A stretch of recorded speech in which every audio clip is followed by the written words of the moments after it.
당시 공산제, 고대 노예제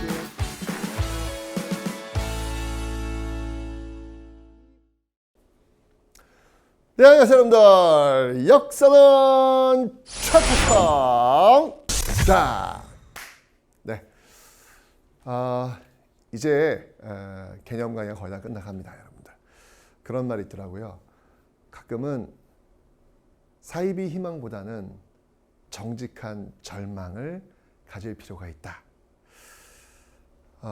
철저한 자기 부정을 한 뒤에나야 진정한 자기 자신을 세울 수 있다고 합니다.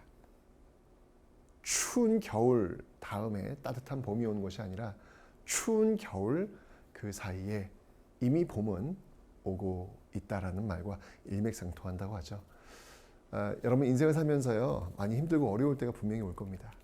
그때 희망 갖는 것도 중요한데 그것보다는 내가 지금 뭘 더 해야 되는지, 뭐가 부족한지 한번 스스로에게 뼈 때리는 아픔이라고 하죠.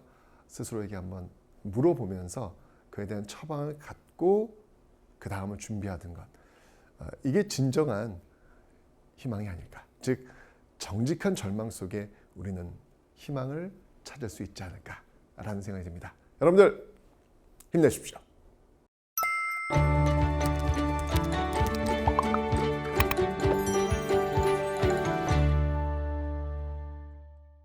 자, 이제 각 정부가 뭘 했는지 한번 볼게요. 이승만 정부, 한번 쭉 한번 볼게요. 우리 현대사에서 이승만 정부, 장면 정부, 박정희 정부, 최규하 정부, 전두환 정부, 노태우 정부, 김영삼 정부, 김대중 정부, 노무현 정부. 여기까지. 네, 노무현 정부까지만 한번 흐름을 한번 살펴보도록 하겠습니다. 자, 우선 여러분들 이승만 정부입니다. 일단 여러분 역대 정당들의 여당을 한번 보세요. 여당이라고 하는 것은 대통령을 밀어주고 있는 그런 당, 대통령의 당 이렇게 보시면 되겠습니다. 이승만 정부의 여당은 자유당, 문재인 정부의 여당은 더불어민주당, 윤석열 정부의 여당은 국민의힘, 이런 식으로 여러분들 여당이 있으니까 그 정부의 여당을 좀 기억하실 필요가 있습니다.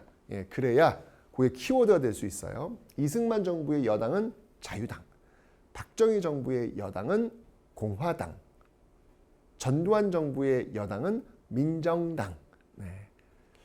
기본적으로 여당의 반대인 야당은요, 민주당이 일반적으로 다 들어갑니다. 다 민주당. 야당은 저 외우기 좋아요. 민주당이라면 다 야당이라고 보시면 되니까. 어쨌건 그 여당을 좀 기억해 주시고요. 자, 먼저 이승만 정부부터 한번 하나씩 살펴보겠습니다. 배웠습니다. 우리 재헌헌법에 의해서 우리가 이제 50총선에 의해서 국회의원을 뽑았고 그 국회의원이 재헌헌법을 만들었고 그 재헌헌법에 의해서 대한민국 정부가 수립되었는데, 자, 그때 대통령을 어떤 식으로 뽑았느냐? 대통령은 국회에서 뽑는다라고 제가 설명을 드렸습니다. 국회에서, 그죠? 국회에서 대통령을 뽑기 때문에 국민이 직접 뽑는 선거를 직접선거, 직선이라고 하는데 국회가 뽑기 때문에 간접선거가 되는 겁니다. 그래서 간접선거, 간선제라고 하는 겁니다. 자, 근데 이때 이 국회의원들의 임기는 2년이었습니다. 원래 국회의원의 임기는 몇 년? 4년입니다. 일반적으로 4년입니다. 근데 이때는 헌법을 만드는 특수한 임무가 있기 때문에 2년, 그리고 요 2년 끝나면 이제 본격적으로 4년에 국회의원을 뽑기로 했었죠. 어쨌든 이 재헌 후에는 2년으로 구성이 되고 있다라는 걸 봐주시면 되겠습니다. 다시 한번 얘기했지만 이때 세워졌던 이 재헌 국회와 또 이 대한민국 정부의 가장 큰 일은 친일파 청산과 농지 개혁이었다. 그래서 반민특위를 만들었고 농지 개혁을 했다라고 제가 앞에 설명을 드렸습니다. 그죠? 자, 요거 기억하시면 되겠습니다. 자, 그러면 이제 이승만 정부가 출범을 했습니다. 출범을 했는데 이게 여러분들 우리나라 그 민주주의의 역사를 보면요, 헌법을 무려 9차례나 바꿨습니다. 자, 먼저 이렇게 이제 재헌헌법이 있단 말이에요. 초창기 헌법인데, 자, 1차 개헌을 한단 말이지. 왜 했냐는 거지. 이유가 뭐냔 말이지. 있어요. 뭐냐면 아까 국회가 임기가 2년이라 그랬잖아요. 1948년도에 시작했으니까 다음 국회는 1950년, 2년밖에 안 되니까 50년이겠네요. 그죠? 그 다음은 이제 4년씩인 1954년이 갈 텐데. 자, 문제는 뭐냐면 1950년 총선에서 이승만 지지 세력들이 대거 탈락을 해요. 이승만 반대 세력들이 대거 국회에 들어온 거야. 어? 그럼 여러분 어떻게 되는 거야? 지금 대통령 누가 뽑는다 그랬지? 국회에서 뽑는다 그랬잖아. 근데 그 국회의원들 대부분이 이승만을 지지하지 않나? 그럼 이승만 정부는 어떻게 해야 되는 거야? 뭘 어떻게 해? 안 하면 되는 거지. 그게 민주주의 약속이잖아. 아니, 이거 뭘 어떻게 하냐고. 약속을 이렇게 정했으면 그렇게 가면 되는 거예요. 그죠? 그런데 그렇게 약속을 지키지 않는 데서부터 이제 첫 단추가 잘못 끼워지는 겁니다. 그래서 지금 이 국회를 지금 국회가 지금 어떻게 보면 야당으로 넘어간 거죠. 그죠? 이러니까 이제 더 이상 이승만 정부가 탄생할 수 없는 그런 배경이 되니까 국회에서 대통령을 뽑지 말고 국민들이 직접 뽑는 직선제로 바꾸려고 하는 겁니다. 왜? 그러면 국민들은 뭐 그럼 이승만 정부를 지지하나요? 특수한 경우가 있어요. 왜냐하면 이때가 전쟁 때예요. 전쟁 때 지금 전쟁을 이끌고 있는 대통령을 바꾼다는 게 그게 쉽지 않죠. 그죠? 바로 이것을 지향하고 있는 겁니다. 그래서 1차 개헌이 이루어집니다. 이 1차 개헌을 우리는 발췌 개헌이라고 합니다.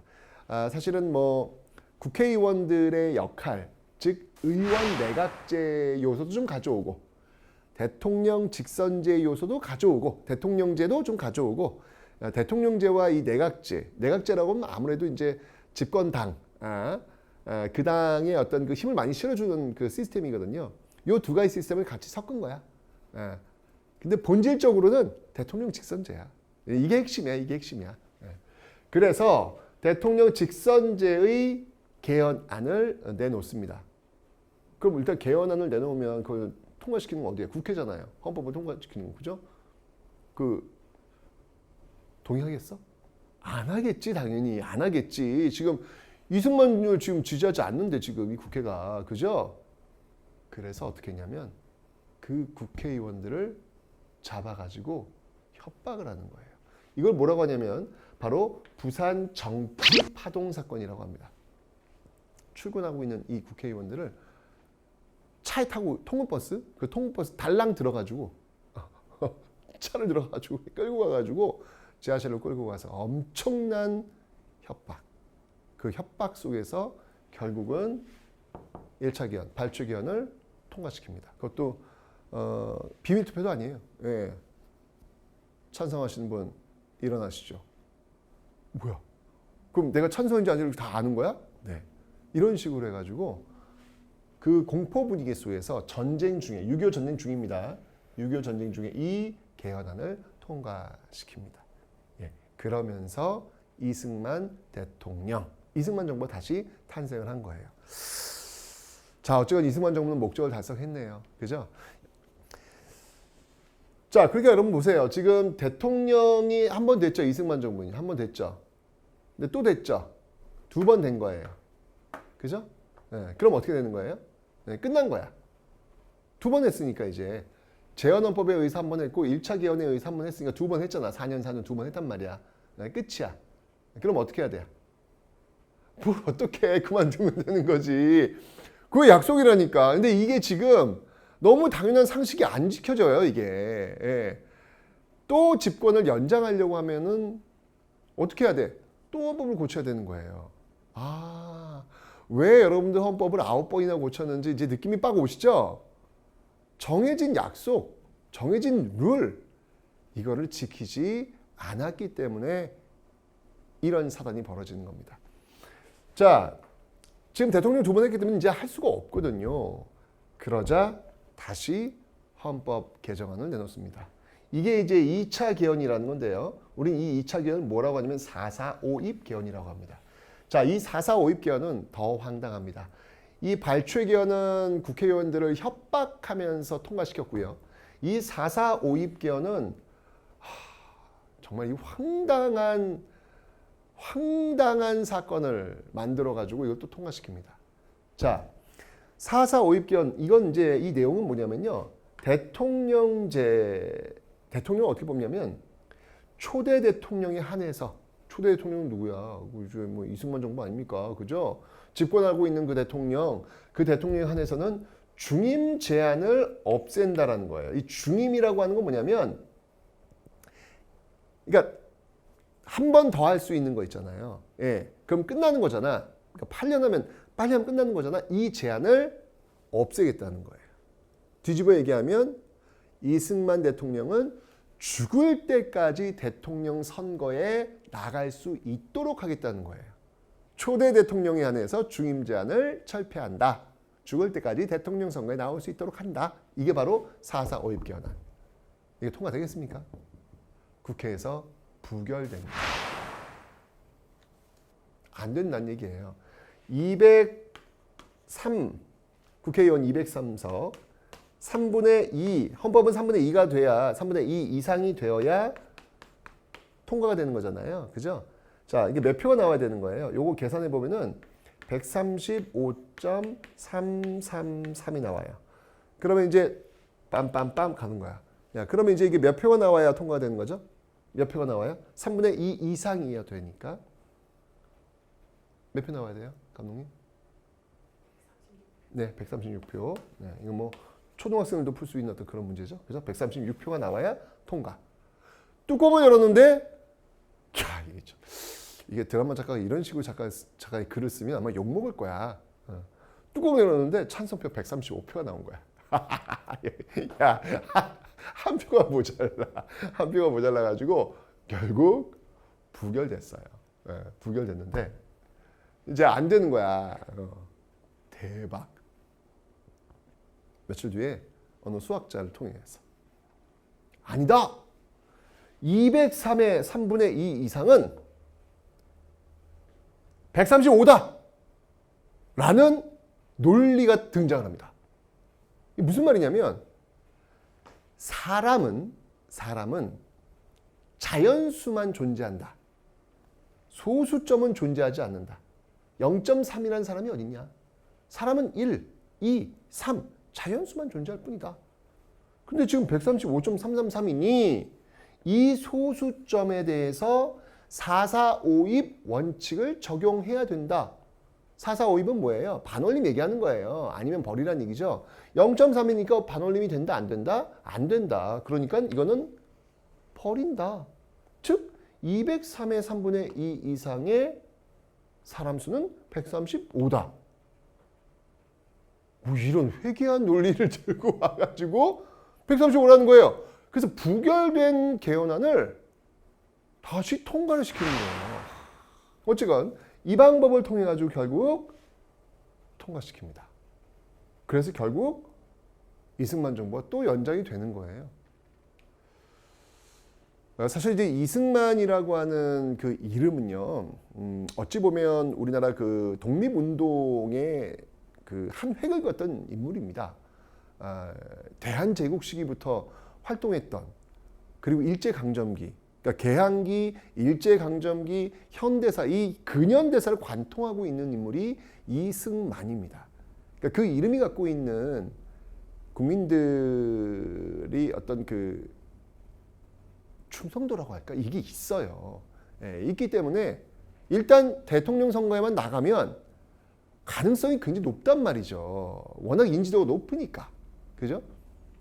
그러니까 이제 이런 방식을 통해 가지고 약속을 자꾸 깨면서 어떻게든 이승만 후보를 나갈 수 있도록 만들어 놓는 겁니다. 이 과정이 지금 굉장히 안 좋죠. 약속 깨는 방식이니까. 자, 이렇게 가지고 결국 대통령 선거에 또 나가게 되었는데, 그래서 이제 그 56년도 대선, 여기 이제 56년도 대선이 있습니다. 56년도 대선에 신익희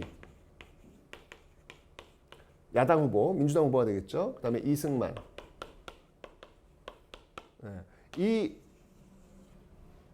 이 대선이 치러지게 됩니다.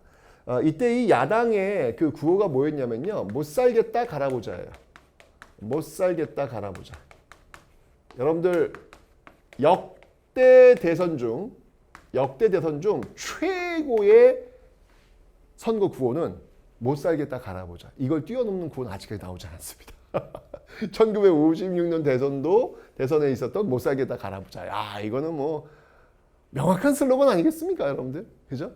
자, 이렇게 야당 바람이 불고 있었는데 이때 이 신익희 후보가 갑작스럽게 사망합니다.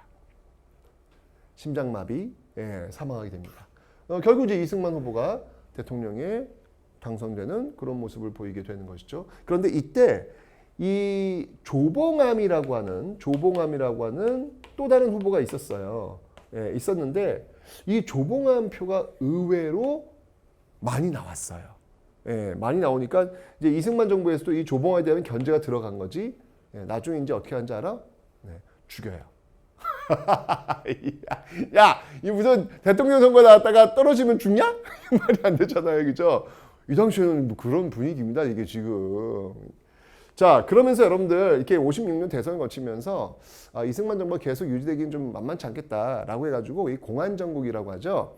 굉장히 그 소위 빨갱이들, 이들 잡아들여야 돼, 이게 문제야라는 그 분위기를 만들어가면서 58년도부터 이 반공 체제를 형성해 놓게 됩니다. 자, 이러면서 그 만들었던 그 법이 바로 이 국가보안법이라는 거예요. 이 보안법 파동을 통해 가지고 국가보안법. 이 국가보안법을 신국가보안법을 만들었고요. 그 다음에 아까 제가 얘기했죠. 진보당 사건. 이 조봉암이 이제 이후에 이제 진보당을 만들거든요. 이 진보당 사건, 이 진보당을 봤더니 강령을 보니까 뭐야? 북한의 통일 노선과 비슷하네? 통일 노선이 뭐였냐면 평화통일이었거든요. 에이, 평화통일? 평화통일 지금은 너무 당연한 거 아니야? 근데 이 당시 평화통일은 이거는 북한의 노선과 같아요 라고 하면서 결국 이 진보당을 이끌고 있었던 당수 조봉암에게 사형을 선고합니다. 그리고 죽어요. 나중에 요 근래죠, 요 근래.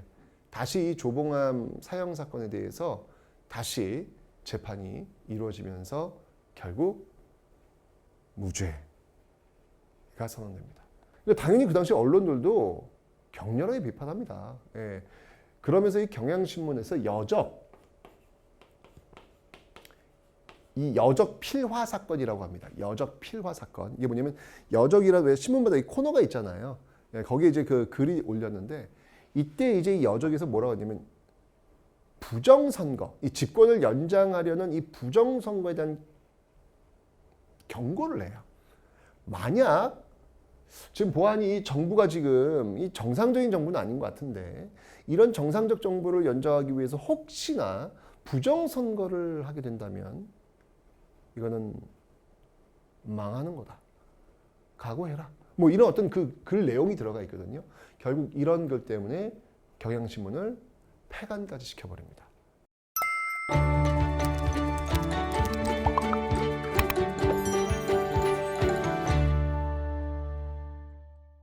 자, 1960년도 대선으로 한번 가봅니다. 56년도는 신익희, 이승만이었고요.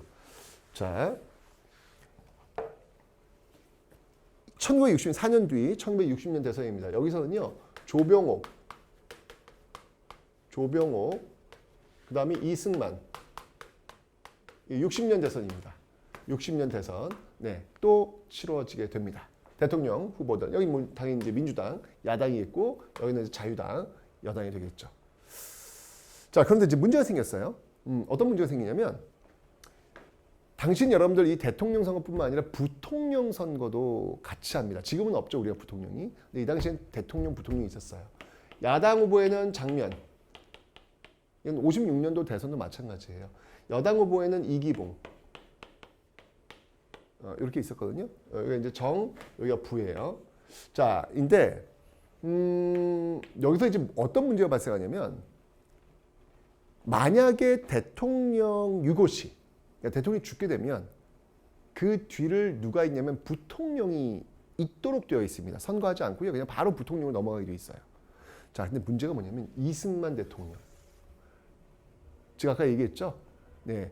대한제국 시기부터 등장하시는 분입니다. 너무 지금 이 시점 1960년이 되면 너무 연세가 많으세요. 연세가 많으시니까 80대가 넘으셨단 말이에요. 80대. 대통령 80대. 그죠? 이렇게 되니까 만약 이승만 대통령께서 혹시 돌아가신다면 그러면 그 자리를 누가 있는 거예요? 부통령이 있는 거예요. 근데 문제가 발생한 게 뭐냐면 집권 여당 자유당의 부통령 후보는 인기가 없어. 인기가 없어. 이미 1956년도 대선에서도 부통령 장면, 부통령 이기붕 붙었었는데 여기가 됐거든요. 이기붕 인기가 없어. 이승만이니까 국민들이 그래 우리나라 그 국부 독립운동하셨던 분 그래 이승만 아유 이승만 찍어줘야지 왔던 건데 이기붕을 왜 찍어? 이거예요.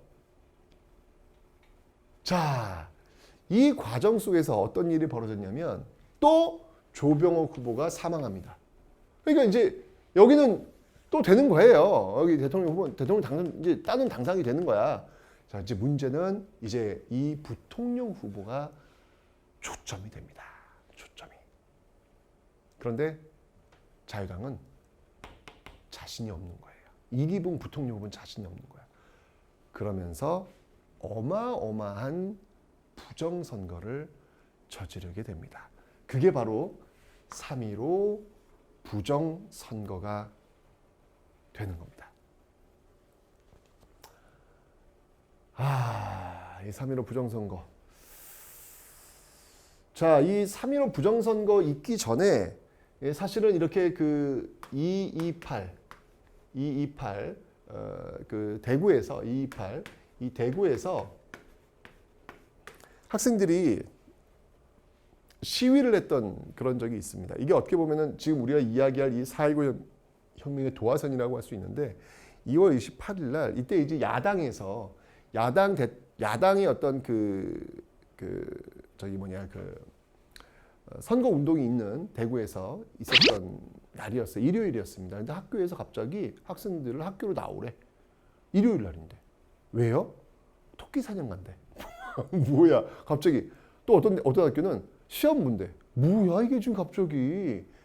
이유는 학생들이 일요일 날 야당 선거 운동에 참여하지 못하게 하려고 학생들을 강제로 오게 한 거예요. 당시 이런 일이 있었습니다, 여러분들. 참 말도 안 되는 일들이 막 벌어지고 있는 거예요. 그러자 학생들이 들고 일어나는 거예요. 이게 뭐 하는 짓이냐 이게? 어른들 이게 뭐냐? 라고 해서 2월 28일 학생들이 이미 들고 일어났어요. 분위기가 지금 조짐이 지금 보이고 있는 거야. 그런 과정 속에서 3월 15일 날 부정선거 저지르니까 여기 이 3.15 부정선거 있을 때 이 마산에서부터 먼저 들고 일어납니다. 3월 15일 날 이 선거를 봤는데 난리도 아니야. 말도 안 되는. 선거를 어떻게 치렀냐면 예를 들면 이런 거예요. 자, 유권자가 만약에 그 마을의 유권자가 100명이야. 응? 100명이야. 그럼 100명인데 나중에 그 투표함을 열어보니까 그 투표함에 이기붕 찬성표가 150표가 들어있는 거야. 이런 식으로 투표를 저지른 거예요. 부정을. 그러니까 이 모습을 본 학생들이 학교에서 반장선거도 이렇게 안 뽑는다. 이게 뭐 하는 짓이냐. 라면서 대대적으로 들고 일어납니다. 그 도화선이 되었던 게 뭐냐면 바로 그 김주열 학생. 이 김주열 학생은 전라도에서 지금 이곳 마산으로 학교 시험 때문에 와 있는 친구인데 이 3.15 마산 의거 그 과정 속에서 참여했다가 실종돼요. 김주열 학생이. 그런데 며칠 뒤 이 마산 앞바다에서 김주열 학생이 최루탄에 눈에 이 최루탄이 박힌 상태로 시신이 되어서 앞바다에 떠오릅니다. 정말 그때 그 사진은 처참해요. 이 모습이 신문에 나오면서 막 정말 들불처럼 들고 일하는 거죠. 그 과정에서 뭐 4월 18일 또 고대학생들이 또 정치 깡패한테 맞아 터지는 어떤 사건도 벌어지고 난리도 아닌 거예요. 결국 4월 19일 날 뭐 초, 중, 고, 초등학생들까지 다 들고 나옵니다. 이러면서 이승만 정부에 대한 저항을 나타내게 되는 것이죠. 이게 전국적 시위, 막 총탄도 막 발사되고 막 이러니까 결국 나중에 이제 교수들이 그만해라. 이건 아니다. 라고 해서 일어나면서 결국 이승만 대통령이 하야하게 되는 이게 바로 4.19 혁명이 되는 거예요. 키워드가 있습니다, 여러분들. 이 4.19 혁명에서 가장 그러니까 4.19 혁명의 배경은 3.15 부정선거. 4.19 혁명의 결과는 이승만의 하야. 그 과정에서 김주열이라는 키워드. 이건 시험에 너무 잘 나오니까 꼭 기억해 주세요, 여러분들. 3.15 부정선거, 4.19 혁명, 이승만 하야. 오케이? 요 흐름 1960년도에 있었던 내용입니다. 자, 이러면서 결국 이승만 정부가 이제 무너졌고요. 허정, 사람 이름입니다, 여러분들. 허정이라고 하는 사람이 과도기잖아요. 지금 갑자기 정부 무너졌잖아요. 그 과도기에 내각을 이끌게 돼요. 허정을 중심으로 해서 이제 임시로 내각이 움직이는 거야. 정부가 움직이는 거야. 근데 이 허정 과도 내각이 해야 될 일은 뭐냐면 개헌입니다. 개헌. 이때는 어떤 정권 연장 차원이 아니라 이제까지 이 대통령제, 이거 좀 심각하다. 너무 한 사람한테 권력을 몰아주다 보니 자꾸 정권을 연장하기 위해서 약속을 깨는 모습 나오니 이런 건 이제 하면 안 되겠다. 라고 해서 개헌을 해요. 자, 그 개헌이 뭐냐면 내각 책임제라는 겁니다. 이 내각 책임제라고 하는 것은 여러분들 일본이나 영국을 떠올리시면 돼요. 일본이나 영국 같은 경우에는 영국의 여왕이 있죠. 그죠? 일본의 천황이 있죠. 그들은 실권이 있다 없다? 없잖아요. 실권이 없습니다. 상징적 존재일 뿐이죠. 누가 이끌어요? 그 집권 여당에서 수상을 뽑고 그 수상이 이끌죠. 그 내각을. 그죠? 그래서 일본에서는 수상이 이제 모든 정치를 하잖아요. 그러니까 이 의원 내각제라고 하는 건 뭐냐면 집권 여당이 행정 조직을 담당하는 거예요. 여당이 행정 조직까지 모든 것들을 여기서 이제 장관도 하고 집권 여당이 수상도 하고 다 하는 거예요. 이걸 의원 내각제라고 하는 겁니다. 자, 이 의원 내각제, 즉 내각 책임제를 3차 개헌의 핵심으로 담고 있지요. 그리고 양원제를 도입합니다. 원래 양원제가 그 이전에도 있었는데 의미가 없었거든요. 실제로 이제 운영되는 게 바로 이때예요. 민의원과 참의원. 민의원은 이제 하원, 참의원은 상원. 왜 미국의 상원 의원, 하원 의원 있잖아요. 그런 식으로 양원제를 구성하고 있는 모습들. 내각 책임제와 양원제. 자, 여러분들 이 내각 책임제와 실질적으로 운영됐던 양원제는 이때가 처음이자 마지막입니다. 이제는 없어요. 이때만 처음이자 마지막으로 운영이 되었던 그런 시스템 기억해 놓으세요. 그 다음부터는 다 대통령제입니다. 지금까지도 그렇잖아요. 그죠?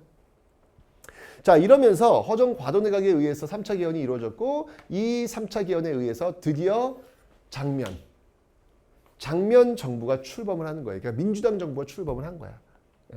출범을 했는데 이게 여러분들 어쨌거나 그 이승만 정부의 이제까지 정말 그 6.25 전쟁 이후에 그 58년도 그 반공 체제 속에서 신국가보안법, 진보당 사건, 경향신문 폐간 이런 모습 나오면서 막 억눌렸잖아요. 빨갱이 아니야? 이러면 이제 탁 잡혀가 막 그랬단 말이야. 이제 억눌렸던 그 분위기 때문에 말을 못했던 것들이 다 터져 나옵니다. 예를 들면 혁신계, 진보 세력이죠. 거기서 이제 중립화 통일 방안, 통일에 대해서 이야기를 하는 거야. 학생들도 가자 북으로 오라 남으로 이 땅이 네 땅인데 오도 가도 못한단 말이냐? 라고 하면서 남북 학생 회의 이런 것들도 지금 추진하는 모습들 굉장히 어떻게 보면은 남북의 어떤 통일이나 이런 것들이 다시 이슈화되었던 그 시기가 되는 거예요. 그 다음에 이제 거창 양민 학살 사건. 당시 이제 민간인들이 학살되었던 사건 많잖아요. 제주 4.3 사건도 있고 또 이 거창 양민 학살 사건도 있고 국민 방위군 사건도 있고 그때 여러분 제가 그 해방 공간 거치면서 그런 일이 많았잖아요. 그죠? 이 거창에서 역시 마찬가지로 양민 학살 사건이 있었으니 이거 조사해 달라. 라고 하는 어떤 그런 요구들도 나오고 있었죠. 그 이전까지는 이런 빨갱이 가족들 막 이러면서 얘기할 수 있는 분위기 아니었는데 다 터져 나오는 거예요. 그런 과정에서 이 장면 정부가 4차 개헌을 단행합니다. 이 4차 개헌은 여러분들 이거 정권 연장 차원이 아니라 3.15 부정선거 사범들을 더 세게 처벌하기 위해서 그래서 만든 소급 입법이에요. 원래 법이라고 하는 게 만들어지면 그 이전엔 적용이 안 되죠. 예를 들면 여러분들 오늘부터 저기 횡단보도 무단횡단은 10만 원, 과태료 10만 원, 벌금 10만 원.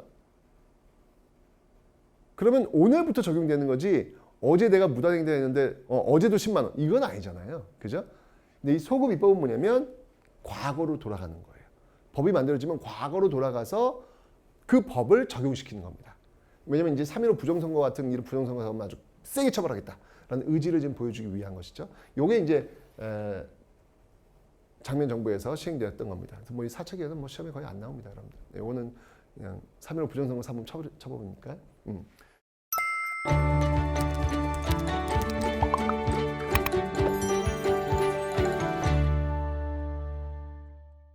자, 그래서 이렇게 어떤 쏟아져 나온 어떤 이런 요구가 이제 있으니까 이 모습을 지켜보면서 이거는 혼란스러운데 지금 북한하고 지금 우리가 지금 대치하고 있는 상황인데 이렇게 지금 너도 나도 지금 막 들고 나와? 이건 아니지 라고 생각하는 정치 군인들이 있었어요.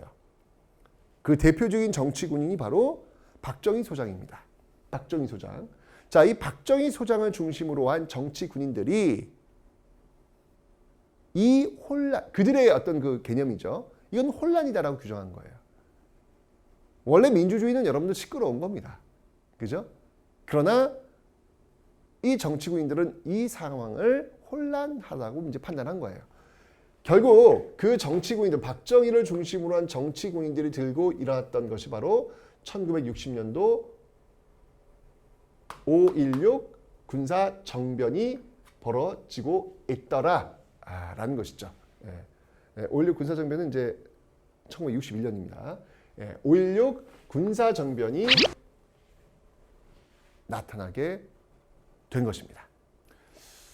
자, 그러면서 이 정치 군인들이 이게 어떻게 보면 이제 비상사태잖아요. 지금 군사 정변이니까 지금 비정상적 상황이 지금 나타난 거지. 이러면서 그 상황을 추스르기 위해서 만들었던 그 회의 기구가 바로 국가재건 최고회의라는 겁니다. 뭐 고려시대 때 그 최씨 무신 정권 하에서도 그 최고 권력 기구 만들잖아요. 교정도감이라는 거 만들잖아요. 그죠? 이 당시도 마찬가지입니다.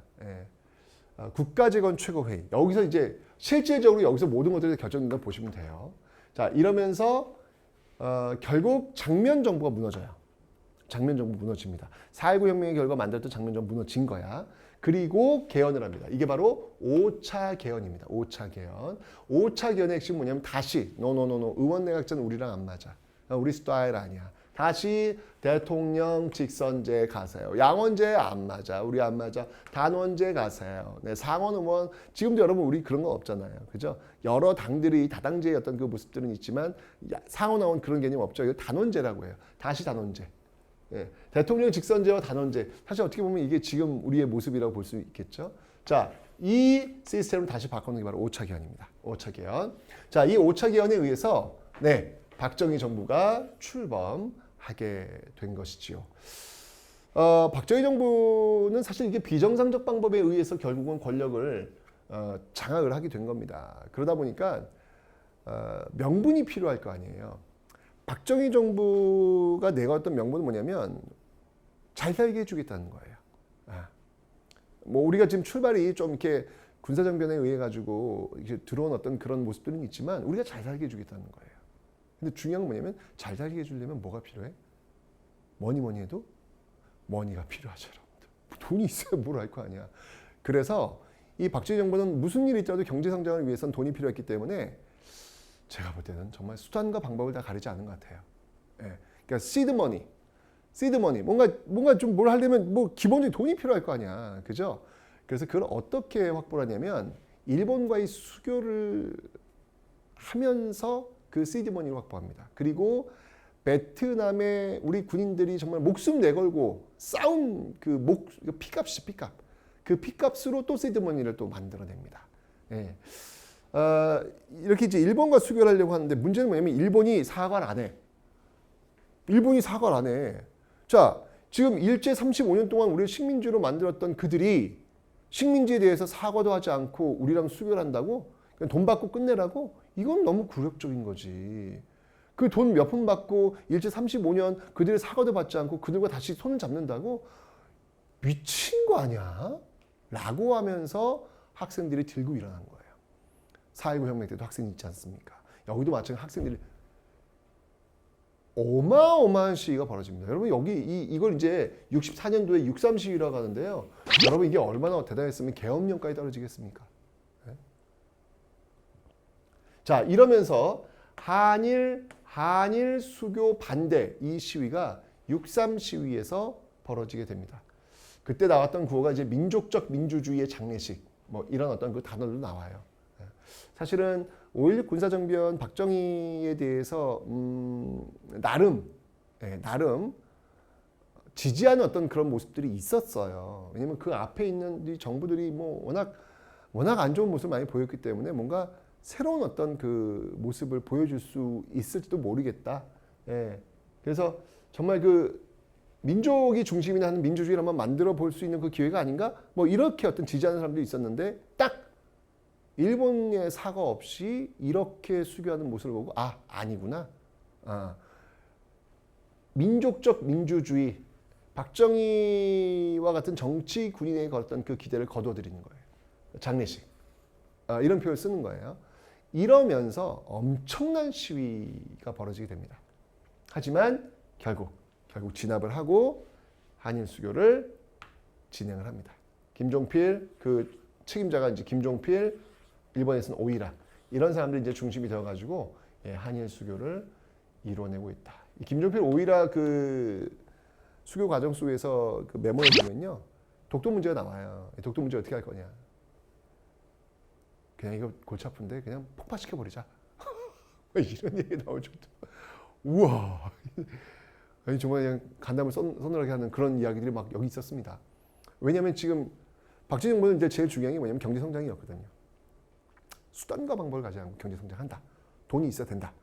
이게 있었기 때문에 어떤 이런 선택을 하게 되었던 것이죠. 자, 이걸로도 이제 부족하니까 이제 베트남 파병. 브라운 각서를 통해 가지고 우리한테 도움을 주겠다. 우리는 이제 거기에 대해서 이제 뭐 보상을 좀 해달라. 뭐 이런 것들이 지금 이루어지면서 여기서 이제 돈이 확보가 되는 겁니다.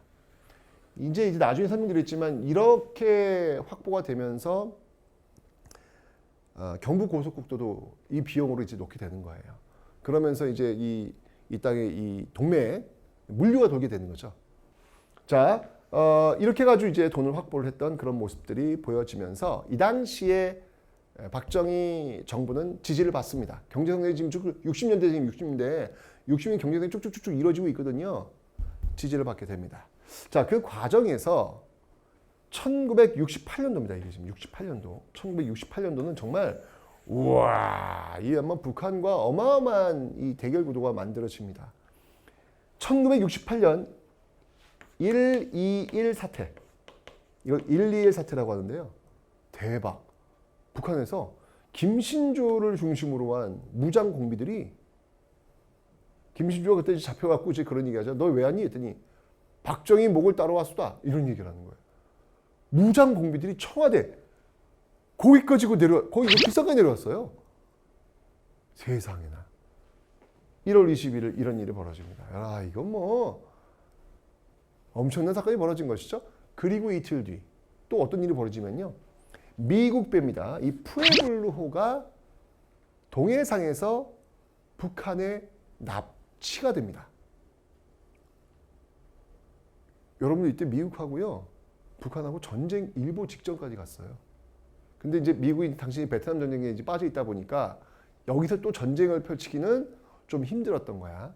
결국 이제 미국이 사과하는 선으로 일단 마무리는 돼요. 그래서 미국 선원들은 돌려주고 대신 이 푸에블로는 북한이 가져갑니다. 지금도 이 대동강변에 전시되어 있다고 합니다. 푸에블로. 어쨌건 이 일촉즉발의 긴장. 게다가 몇 달 뒤, 이제는 울진에서 100명 넘는 이 무장공비들이 때로 들어와요. 때로.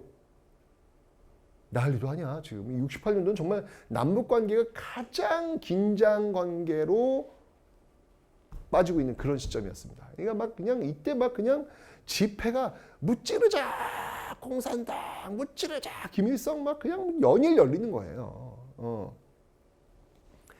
그런 과정에서 69년도 지금 이 5.16 군사정변으로 지금 박정희 정부가 들어섰고 그 과정 속에서 경제성장을 이루면서 한 번 더 됩니다. 2번 다 되는 거예요. 2번 다 됐으니까 어떻게 해야 돼요? 뭘 어떻게 그만두면 되지. 약속했잖아. 제발 플리즈. 난 정말.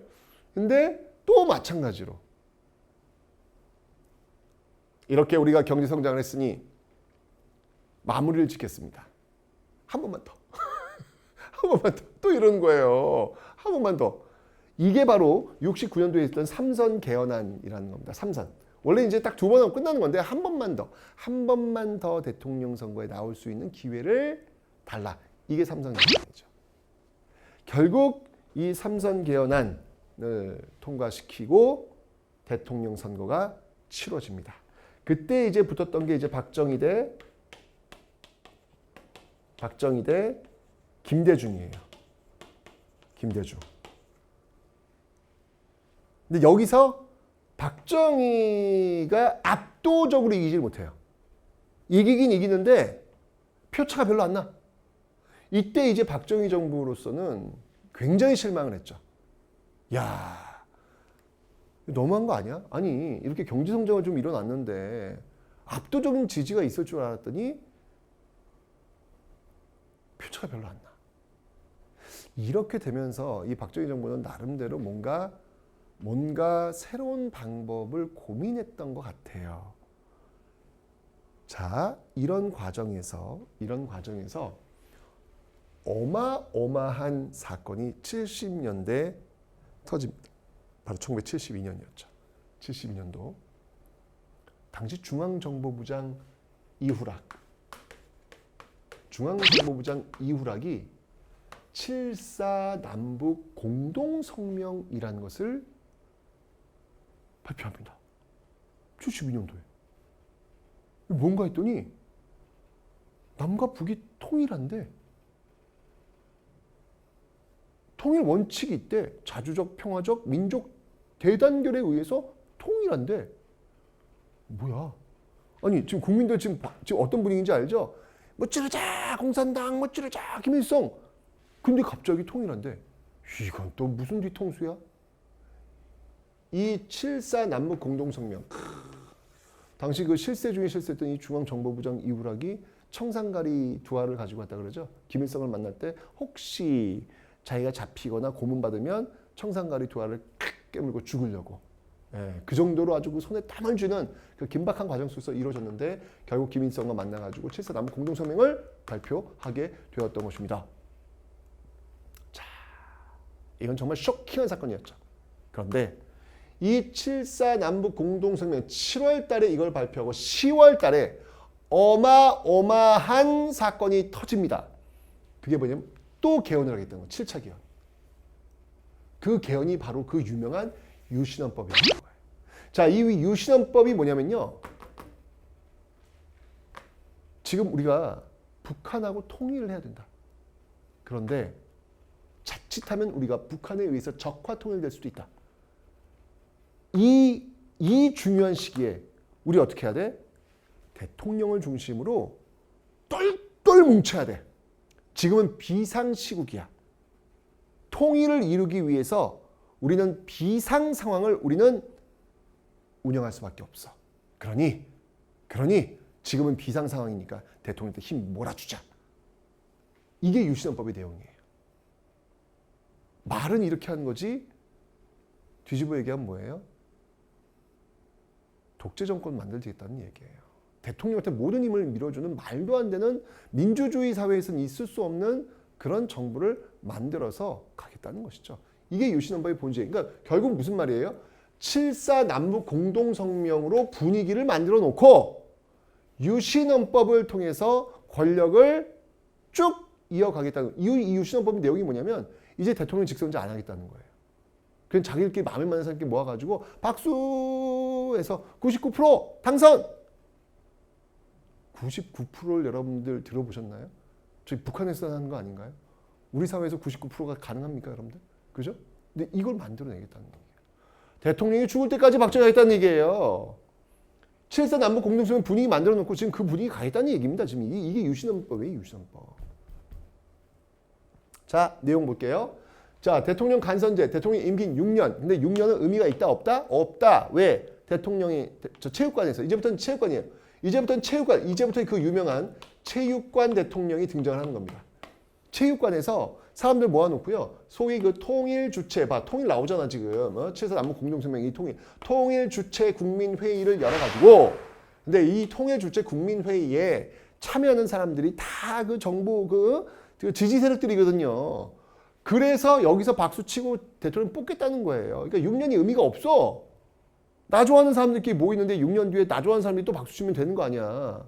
99% 나오는 거예요. 이러면서 종신가능토로 만들었던 유신 체제를 만드는 겁니다. 어마어마한 권력을 대통령에 심어줍니다. 대통령은요, 국회를 내선할 수도 있고요. 그리고 대통령이 국회의원 3분의 1을 실질적으로 임명할 수도 있어요. 아니, 가만히 있어봐. 잠시만. 이게 무슨 말이야? 입법, 사법, 행정, 3권 분립 아니야? 근데 행정부의 수반이 입법부의 의원들을 뽑는다고? 말이 안 되잖아, 이러면. 이러면 3권 분립이 깨지는 거 아니야? 네. 유신은 그렇게 깨겠다는 얘기입니다. 이미 또 자신들의 여당을 이렇게 만들어 놓으니 집권 여당은 계속 거의 이런 시스템이면 거의 종신토록 여당이에요. 대통령 죽을 때까지 할 수 있지. 집권 여당 거의 안 바뀌지. 이러면 견제 세력이 없는 거죠. 당연히 반대하겠죠. 이런 말도 안 되는 이런 민주주의, 이거 이제 이렇게 해서 대통령에 의해서 뽑힌 그 의원들을 정의회, 유신 정의회 의원들이라고 합니다. 예. 이렇게 하니 반대하겠죠. 반대하면 긴급조치권이 발동돼요. 긴급조치권은 뭐냐면요, 헌법이 정지되는 걸 의미합니다. 무슨 소리야?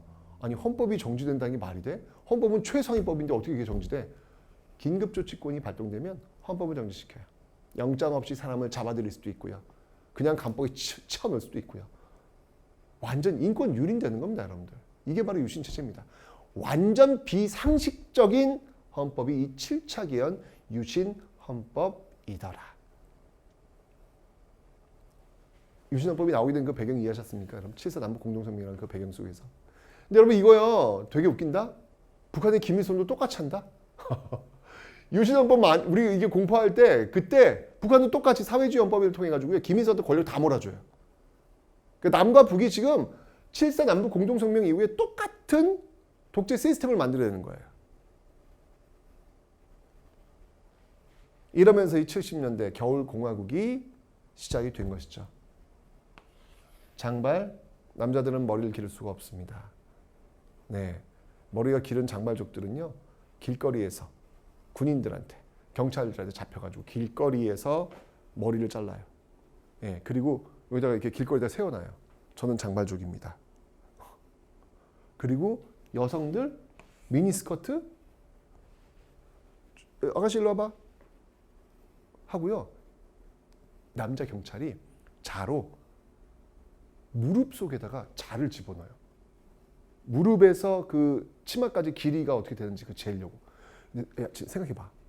남자 경찰이 자를 여자 치마 속에 집어넣는다? 여러분 이게 지금 여러분 그림이 그려지십니까? 상상도 할 수 없는 일이에요. 근데 이때 이게 너무 자연스럽게. 그러니까 지금의 우리의 어떤 그 인권 감수성의 차원에서 보면 이거는 상상도 할 수 없는 일이 마구마구 벌어지고 있는 것이죠. 대학교에서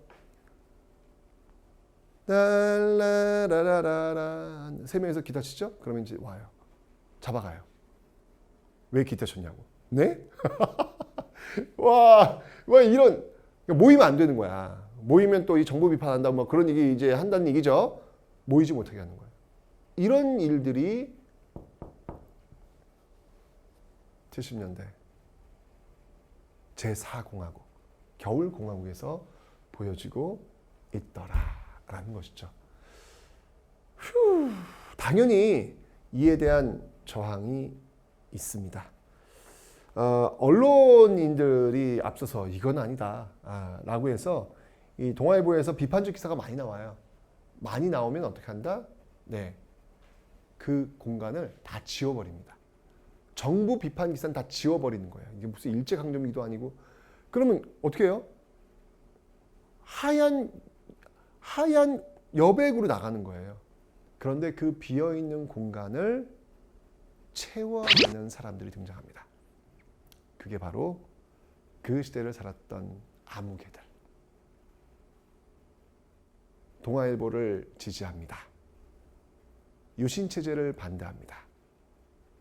어느 분식집 아무개. 뭐 이런 식으로 해가지고 그 빈 공간을 채워내는 또한 감동적인 민주주의의 어떤 모습들이 나타나게 되는 것이죠. 그 다음에 또 이제 민청학년 사건, 이제 대학생들이 이제 또 이제 시위하면서 반대할 거 아니에요. 그거를 또 빨갱이 사건과 연결해 버리는 거예요. 인혁당 사건이라고 하는데요. 이 인혁당 사건도 여러분들 이것도 이제 보세요. 딱 인민혁명당 사건 느낌이 들어도 지금 뭔가 좀 쎄하죠 지금 그죠? 이런 식으로 학생들 운동을 이렇게 부정적인 어떤 모습으로 북한에서 내놓은 간첩들 엮어가지고 좀 넘겨버리는 것이죠. 특히 이 인혁당 사건 같은 경우에는 이게 사형 선고가 내려지는데 사형 선고가 내려지자면 바로 사형이 집행이 됩니다. 예. 사법사상 암흑의 날. 국제적으로 사법사상 암흑의 날.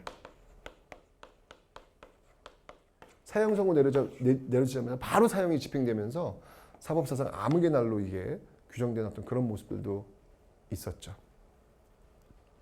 1976년도에 바로 이런 어떤 독재체제에 대한 저항으로서 3.1 민주구국선언이 나오면서 끊임없이 저항하는 모습들이 나타나고 있더라. 그 과정에서 YH 무역사건이라는 게 벌어집니다. 이게 뭐냐면 당시 그 여성 노동자들이 YH 회사가 어떤 곳이냐면 가발 회사예요. 가발 회사인데 갑자기 문을 닫아요. 예, 문을 닫게 되면서 이 가게가 없는 거야. 이 여성 노동자들은 그때 10대 여성 노동자들이 굉장히 많이 있었거든요. 왜냐면 그걸로 생계 유지해야 되고 집안의 어른들, 아버지, 어머니 약값해야 되고 동생들 학교 보내야 되고 그런 역할한 사람들이 많았단 말이야. 당시 여성들은 또 이 교육 잘 안 시켰거든. 그러니까 일선에 나가가지고 돈 버는 거예요. 갑자기 근데 문을 닫아버린 거야. 그래서 계속해서 일할 수 있도록 해달라고 야당 당사에 들어와요. 야당 당사에 들어오는데 이 야당 당사에 공권력이 들어옵니다. 해산시키려고. 이런 분위기 여러분 보이잖아요. 그죠? 공권력이 들어와요. 그 과정에서 여성 노동자가 떨어져 죽게 되는 사건이 벌어집니다. 자, 이때 당시 야당을 이끌고 있던 이 김영삼 총재가 외신 기자들을 불러놓고 이 박정희를 신랄하게 비판해요. 도대체 외국은 뭐 하는 거냐. 이런 말도 안 되는 이런 독재 시스템이 지금 유지되고 있는데 왜 이 정부를 그냥 냅두냐? 라고 아주 신랄하게 비판합니다. 그러자 박정희 정부는 외신 기자들에게 국가 원수를 모독했다라고 해서 국회의원에서 제명을 시켜버려요. 김영삼은. 야, 거의 뭐 막합합니다 지금, 그죠? 그러니 이런 상황 속에서 이건 아니지라고 해서 부산 마산의 대학생들이 다시 들고 일어납니다. 이걸 부마항쟁이라고 그래요. 1979년 부마항쟁. 부산 마산. 감동적이죠, 여러분들. 도서관에서 학생들 몇 명이서 우리의 여동생들이 YH 무역사태 얘기하는 우리의 여동생들이 이렇게 죽어가고 있는데 우리의 민주주의가 말라가고 있는데 우리가 지금 공부를 하고 있어야 되겠습니까? 이 땅의 정의를 위해서 우리가 다시 광장으로 나갑시다. 라고 하면서 그 몇 명의 외침이 교문을 나갈 때는 정말 수천 명이 형성되면서 바로 이 박정희 유신체제에 대한 본격적 저항이 시작이 됩니다. 자, 이게 지금 뭐 1979년도 이 전국이 다 지금 막 박정희 유신체제에 대한 저항으로 막 들끓고 있어요. 거기에 중심이 부산과 마산이었던 거예요. 이때 이 부산과 마산 이 항쟁을 이걸 어떻게 처리할 것이냐? 당시 중앙정보부장 김재규는 이거 좀 심각하다. 이거 이런 식으로 그냥 강압적 방법으로 몰았다가는 이거 정권 끝난다.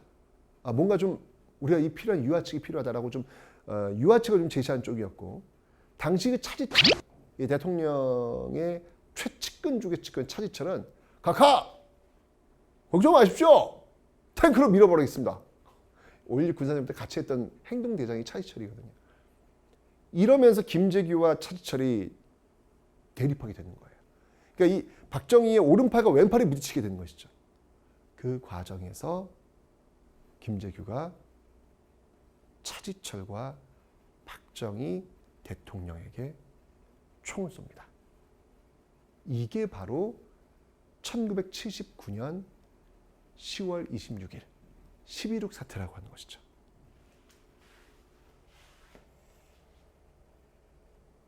결국 이렇게 18년간 이어졌던 60년대, 70년대, 18년간 이어졌던 박정희 체제는 막을 내리게 됩니다.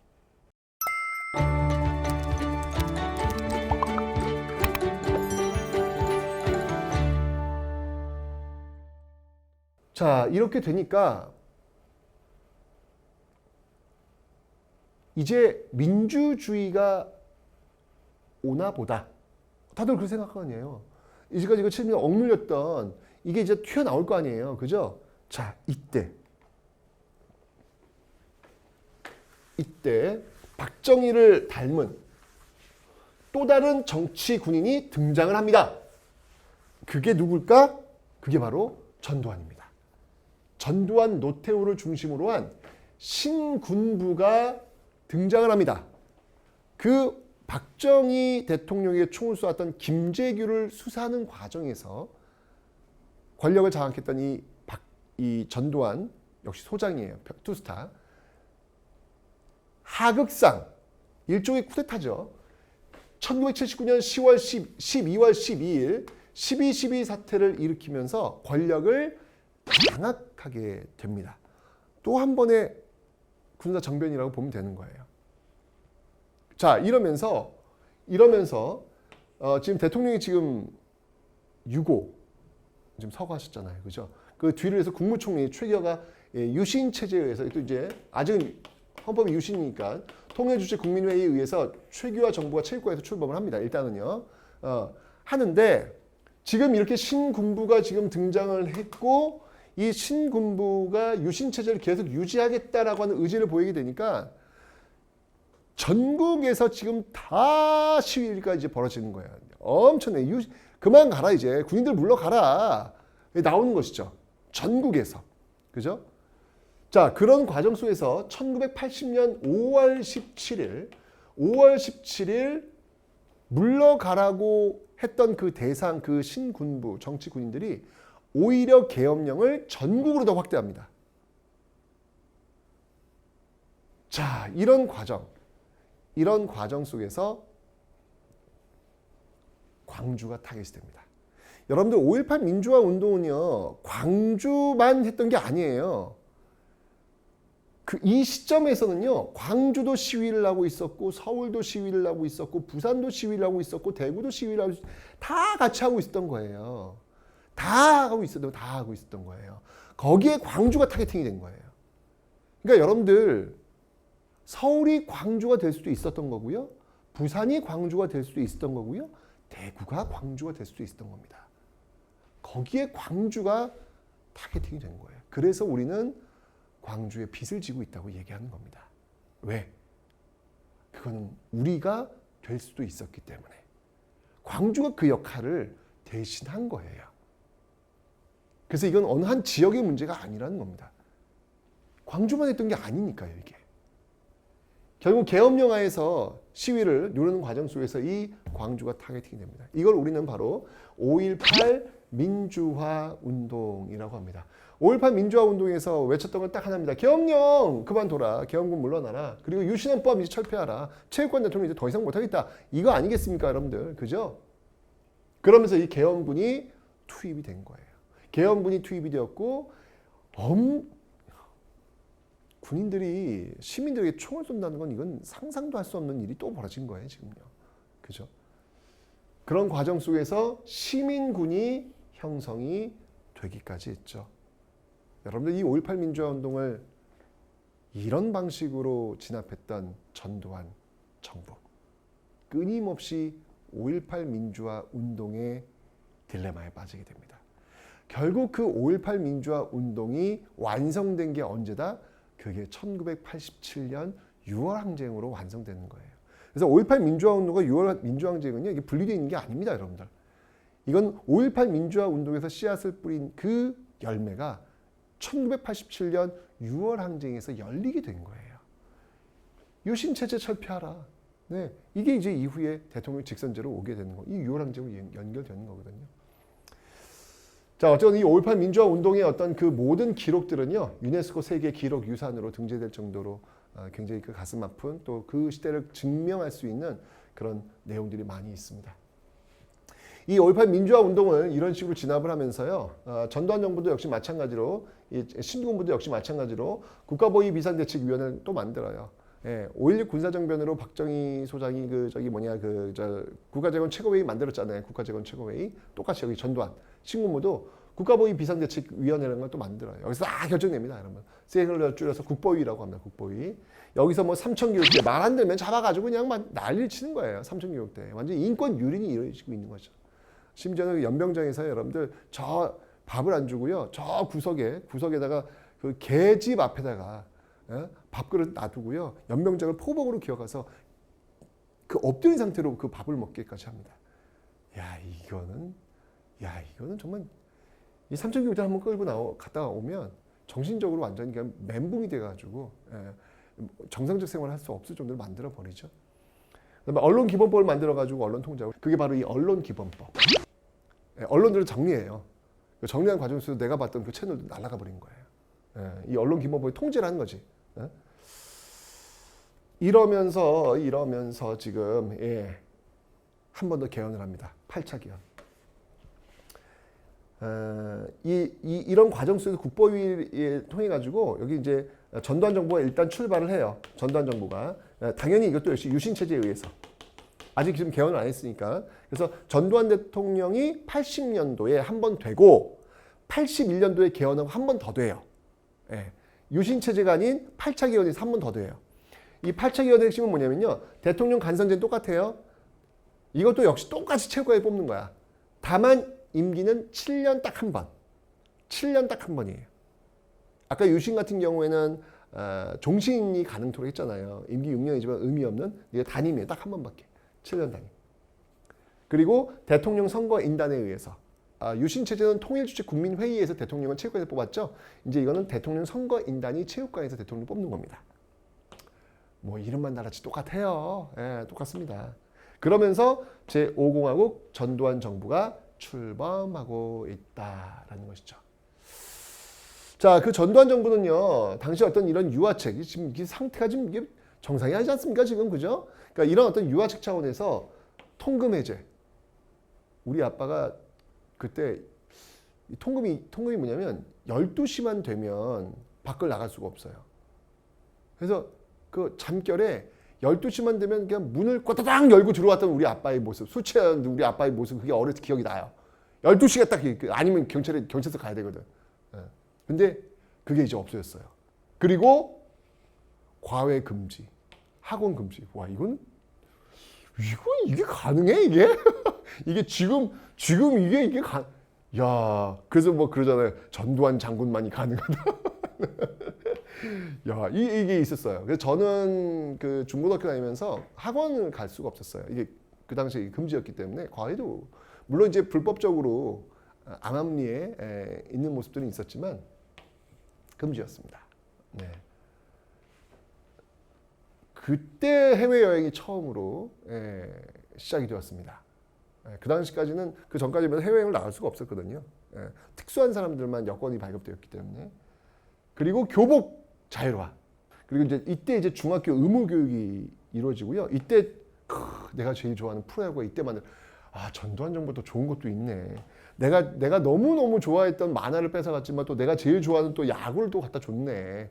프로야구. 그때 뭐 그런 말이 있습니다. 3S 정책. 스크린, 섹스, 그다음이 스포츠. 이걸 통해 가지고 어떤 국민의 불만을 그런 쪽으로 돌린다. 뭐라도 3S 정책, 독재 정부가 취했던 어떤 그런 뭐 기본적인 어떤 뭐 정서가 있다. 뭐 이런 이야기들도 있다. 뭐 이때 뭐 프로야구뿐만 아니라 프로축구도 이때 나옵니다, 여러분들. 이런 모습들이 지금 있었고, 또 전두환 정부 때 88 올림픽 그 개최권을 따오죠. 자, 하지만 이게 이제 본질은 아니잖아요. 이런 어떤 사회적 변화가 본질은 아니잖아요. 본질은 뭐냐면 지금 비정상적 방법으로 지금 정권을 장악했다는 겁니다. 그래서 81년 5월 18일, 82년 5월 18일, 83년 5월 18일, 84년 5월 18일, 5월 18일만 되면 전두환 정부의 정통성 없음이 전국에서 다 들고 일어나는 거예요. 이 요구는 뭐냐면 이제 체육관에서 대통령 뽑지 않겠다는 거예요. 대통령을 우리 손으로 뽑겠다는 겁니다. 우리 손으로. 자, 이러면서 대통령 직선제에 대한 요구사항이 막 올라와요. 자, 1987년 어떤 일이 벌어지냐면요. 어마어마한 여기 이제 이런 어떤 열망의 불을 막 질러버린 사건이 벌어집니다. 이게 바로 1월 달에 1987년 1월 달에 박종철 고문 치사 사건이라는 것이 벌어지게 됩니다. 나중에 알려지죠. 박종철이라는 학생을 데려다가 고문을 하면서 죽인 거야. 물고문하다가. 근데 이 발표를 어떻게 했는지 알아? 탁 치니 억하고 죽었다. 이 말도 안 되는 이런 사기꾼 나쁜 놈들 이거. 아니 이 발표가 뭐냐면 책상을 딱 치니까 죽었다는 거예요. 심령마비로. 나중에 이제 이 부감했던 의사 또 이거 지금 검사했던 검사 정말 그 양심, 그 시대의 양심이었죠. 폐에 물이 차 있는데 이걸 심령마비로 난 할 수 없다. 라고 했던 그 자리에 있었던 그 양심들이 양심선언을 하게 되면서 이게 알려지게 되는 것이죠. 자, 이러면서 이제 들고 일어나는 거예요. 그 과정에서 전두환 정부가 4.13 호헌 조치라는 걸 발표합니다. 1987년 4월 13일 날 지키로자, 헌법헌자, 헌법을 저는 지키겠습니다. 라는 4.13 호헌 조치라는 거예요. 이 헌법이 뭐예요? 이거 뭐예요? 이 4.13 호헌 조치는 니들 아무리 떠들어봐. 나는 체육관에서 다음 대통령 노태우한테 넘길 거야. 이거 아니겠습니까 지금? 그죠? 자, 본격적으로 이제 국민들과 한판 뜨겠다. 이 얘기 지금 선언한 거 마찬가지예요. 이러면서 드디어 1987년 6월 항쟁의 깃발이 오르게 됩니다. 1980년 5월 18일 광주를 눌렀던 그 기운이 다시 터져 나오게 된 것이죠. 자, 그 과정에서 외쳤던 구호 호헌 철폐, 독재 타도입니다. 근데 그 연세대학교 학생 이한열 학생이 또 이 시위 과정에서 최루탄을 맞고 쓰러진 사건이 벌어지잖아요. 이건 뭐 이제 더 이상은 뭐 이 정부는 유지할 수가 없어요. 그러면서 결국 전국에서 다시 또 시위가 일어나게 되고 결국 당시 그 집권당 총재, 민정당 총재였던 노태우가 6.29 민주화 선언을 합니다. 직선제를 받아들이겠다라는 것이죠. 국민이 승리한 겁니다. 네.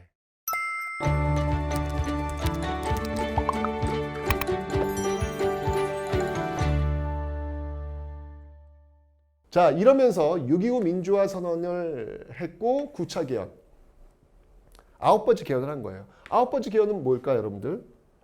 바로 대통령 직선제, 여야 합의에 의한 대통령 직선제, 5년 단임 체제의 대통령 직선제를 개헌하게 됩니다. 여러분 이게 지금까지 이어지고 있잖아요. 지금까지. 그래서 우리는 여전히 지금 87년 체제에 살고 있는 거예요. 지금 똑같잖아요, 여기. 그죠? 6월 항쟁의 어떤 그 결과에 의해서 지금까지 지금 30년 넘게 이어지고 있다. 근데 이때 당연히 지금 집권 여당은 이제 될 수가 없죠. 그죠? 지금 뭐 전두환, 노태우 누가 되겠습니까, 지금? 근데 야당이 이때 분열을 해요. 김대중, 김영삼, 김종필. 표가 다 갈리는 거야. 갈려가지고 30%대 대통령이 당선됩니다. 야, 30% 대통령이 말이 돼, 이게? 야당을 합치면 50% 넘는데. 결국 노태우 정부가 출범하는 이런 일이 벌어지죠. 자, 이 노태우 정부는요, 서울 올림픽 개최 전두환 정부에 따왔고, 이때 이제 실행이 된 거예요. 그리고 이제 북방 외교를 하죠. 이때 이제 북방 외교를 통해서 이제 소련하고도 수교하고 중국하고 수교하는 어떤 그런 모습들이 나타나게 됩니다. 그 이후에 이 여소야대 전국이 이제 국회의원 선거는 또 당연히 야당이 이제 많이 되거든요. 그러니까 이제 집권 여당 노태우 정부가 굉장히 힘들었던 거예요. 그래서 야당과 합당을 하죠. 김영삼 야당이 이제 여당으로 들어온단 말이에요. 그래서 이제 김영삼 정부가 탄생을 해요. 김영삼 정부는 이제 지방자치제를 전면 실시합니다.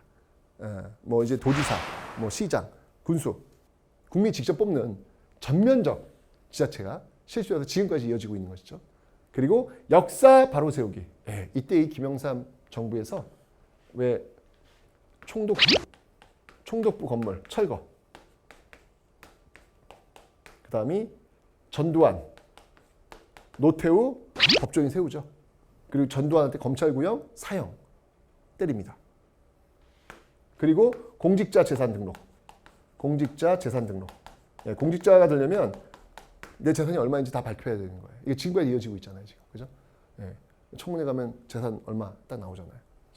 이런 것들 김영삼 정부 때 시행이 되고 있습니다. 김대중 정부는 이제 햇볕 정책, 햇볕 정책이라는 것들을 시행을 하고 있더라라고 하는 거. 여기에서 이제 북한과의 어떤 그 관계가 굉장히 좋아지는 그런 계기가 바로 이 김대중 정부에서 이어지고 있습니다. 그 다음에 그 노무현 정부에서는요, 호주제가 폐지가 되죠. 네. 이 호주제 폐지 정말 큰 사건입니다, 여러분들. 네. 이 호적 등본을 옛날에 떼면요, 그러니까 이런 거예요. 만약에 여자가 시집을 가잖아요. 예. 그리고 그 호적 등본을 떼잖아. 그럼 어떻게 되는지 알아? 호적 등본 떼면 나의 아빠, 엄마가 있는데 거기에 이제 딸 이름이 있을 거 아니야. 거기에 X표가 쳐져요. 와, 이거 시집 갔다 이거지. 호주 등본에 이게 X표가 쳐져요. 지금은 이제 이게 노무현 정부 때 없어져가지고 지금은 이제 가족 그 관계 증명서라고 하잖아요. 나를 중심으로 해서 이렇게 뗄 수 있는 어떤 그런 거. 근데 그 당시 호적 등본 때 보면 이게 특히 시집간 여성들은 눈물 난다고 하더라고요. 내가 이제 여기서 이제 X표가 된다는 그 어떤 이거 이제 조선시대 방식이 아직도 있었던 거야. 노무현 정부 때 드디어 비로소 이제 호주제가 폐지가 되고요. 한미 FTA가 이때 이제 체결된 어떤 그런 모습들이 있더라. 정말 이 민주주의의 여정을 보면 정말 이 광장의 역사, 그 많은 사람들이 광장에 나와서 그렇게 외쳤던 것, 그 뜨거운 아스팔트 위에서 외쳤던 것, 그 이유는 꿈이 있었기 때문이에요. 그 뒤에 오는 사람들에게만큼은 좀 더 나은 민주주의를 물려주겠다는 그 마음이 지금 우리가 받고 있는 선물이 아닐까. 그래서 여러분들 투표용지 잘 보시면요, 그 투표용지가 그냥 투표용지가 아닙니다. 정말 그 당시 그 뜨거웠던 아스팔트 위에 최루탄 맞으면서 콧물 펑펑 흘리면서 외쳤던 그들의 꿈이 그 투표용지에 담겨져 있다. 안 할 수가 없지 않습니까, 여러분들? 그죠? 역사에 무임승차하지 말아야 되겠다라는 생각을 하면서 오늘 강의 마치도록 하겠습니다.